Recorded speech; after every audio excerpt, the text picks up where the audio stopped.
Asante sana kwa kuichagua Smart Habari kama sehemu pekee ya kupata taarifa mbalimbali za michezo na burudani, zikiwemo tetesi za usajili, makala pamoja na uchambuzi.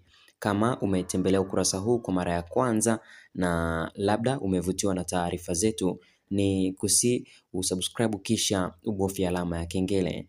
Taarifa njema kunako klabu ya wekundu wa Msimbazi Simba ni kuelekea msimu ujao wa 2026-2027 ambapo timu hiyo itashiriki katika michuano mbalimbali kama vile NBC Premier League, CRDB Federation Cup pamoja na lile kombe la klabu bingwa barani Afrika. Sasa taarifa njema kunako timu hiyo ni juu ya usajili wa mchezaji fundi, na taarifa njema ambayo tunakuletea Jumanne hii ya Mei 26 ni kwamba klabu ya Simba SC ipo katika hatua za mwisho za mazungumzo na mkataba wa awali na mshambuliaji wa Azam FC Abdul Sulemani Sopu kwa ajili ya msimu ujao wa 2026-2027.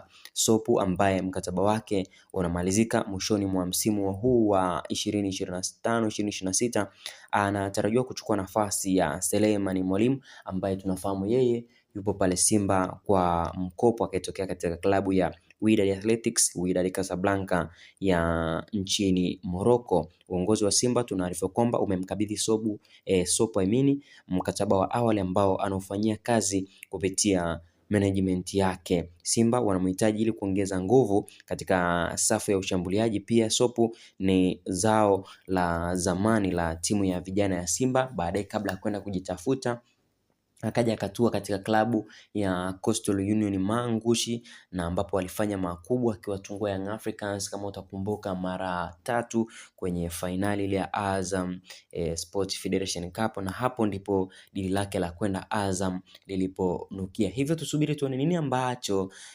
kitatokea wakati usajili utakapoanza rasmi baada ya ligi kuu ya soka Tanzania bara kutamatika kwa msimu huu wa 2025-2026.